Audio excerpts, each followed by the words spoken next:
I don't know. What else? I don't know. I think that fourth edition is not a bad game. And I've come around to that idea after playing it. It's not a bad game. As to the argument of is it D&D,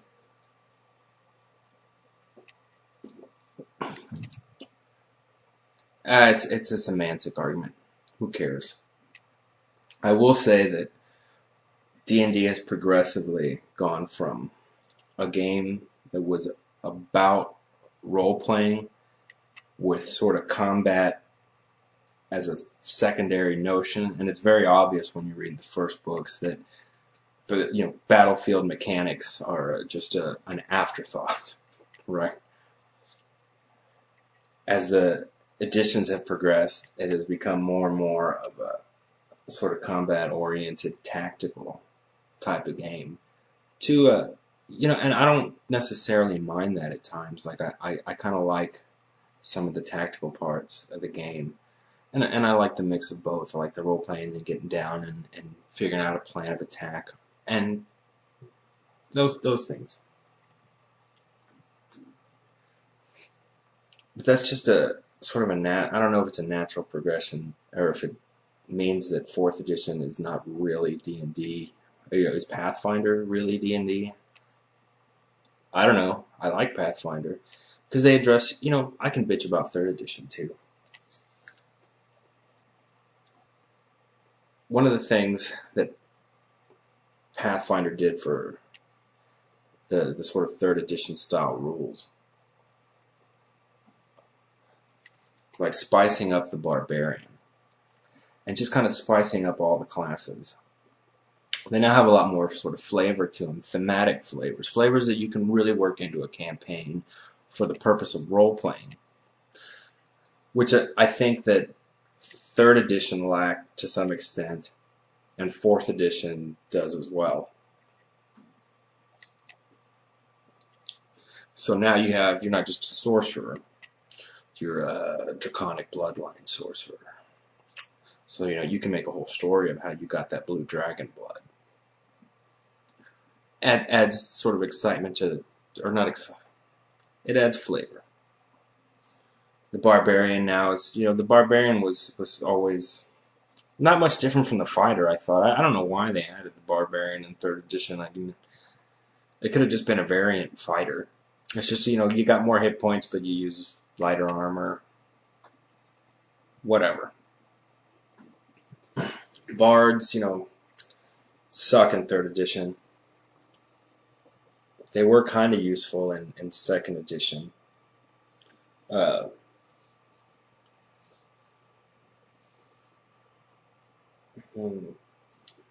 Think of what else.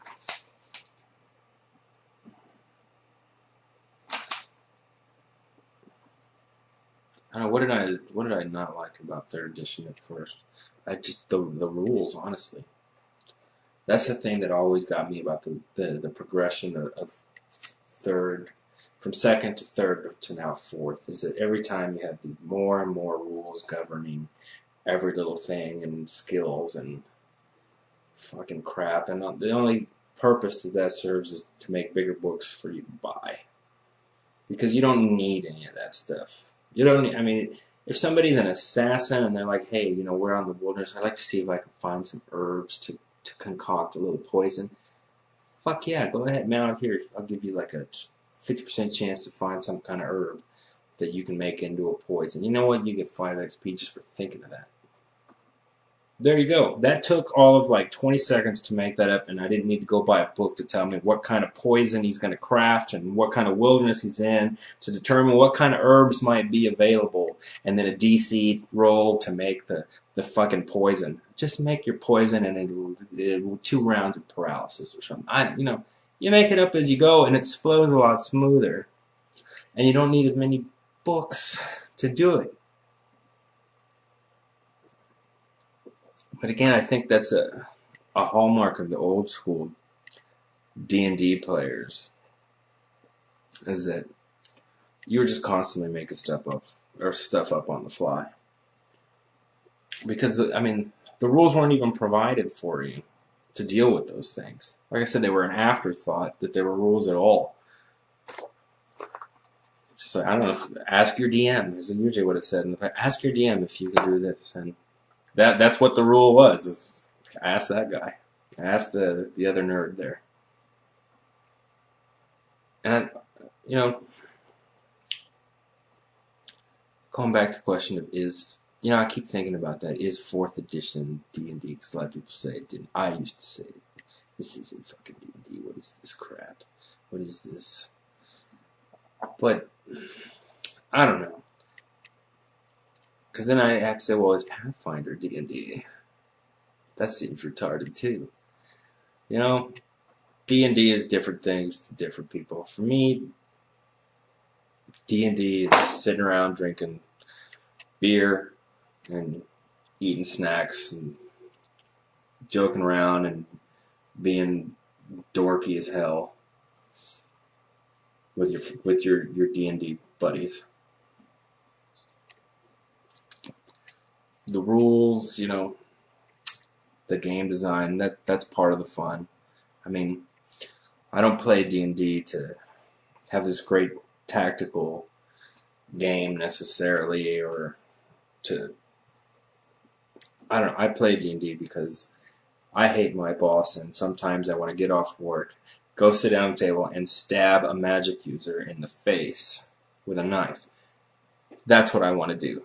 Make this happen for me, DM.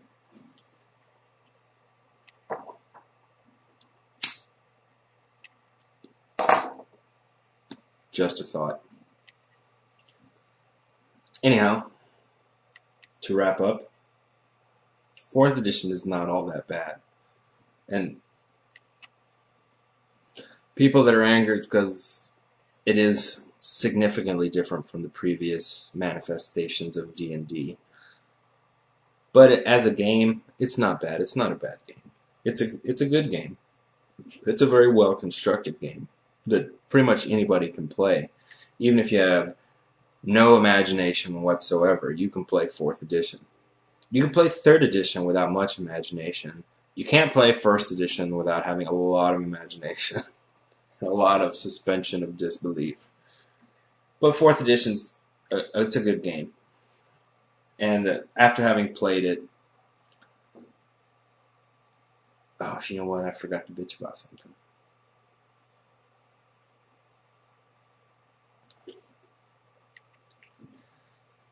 I don't like healing surges. In fact, I think healing surges suck.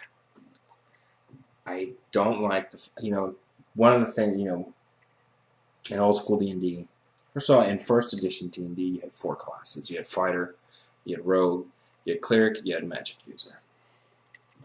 And that was it. And a party consisted, generally speaking, of each of those 4 characters. Now, you didn't always have to have them. You could design a dungeon or an encounter just around 4 fighters if you wanted to. But the full effect of the whole D&D was that everybody had a role. Or at least not necessarily a role, but something that they did that nobody else did. And I think that's a hallmark of the whole fantasy genre. I mean, the whole reason that Thorin goes and recruits Bilbo Baggins is because they need a burglar. Bilbo Baggins is the burglar. That's his job. He's the halfling rogue thief. That's fantasy bread and butter. Everybody has something that they do that nobody else does. And that, to a large extent, I think has been muddled or just kind of broken in 4th edition. Like, the characters are so similar that, I mean, everybody can heal themselves. Healing surges. Everybody heals themselves. I'm not against, leader classes having an ability that shoots a healing surge onto somebody else. What I don't like is that you can run pretty much, it doesn't matter what's in the party at all. I mean, if you want to have 4 wizards, 5 wizards, it doesn't matter. A bunch of warlocks, it doesn't matter. You'll get by just fine. I mean, unless the DM wants to be a total dick, you can always kill PCs when you want to. But for the most part, you'll probably be okay. It still functions. Whereas, and that's what makes it lose the flavor. Good grief. Fucking beer. Alright, I'm out of ranting, I think, for the moment. I'm sure I'll think of something in a little while. But that's 18 minutes.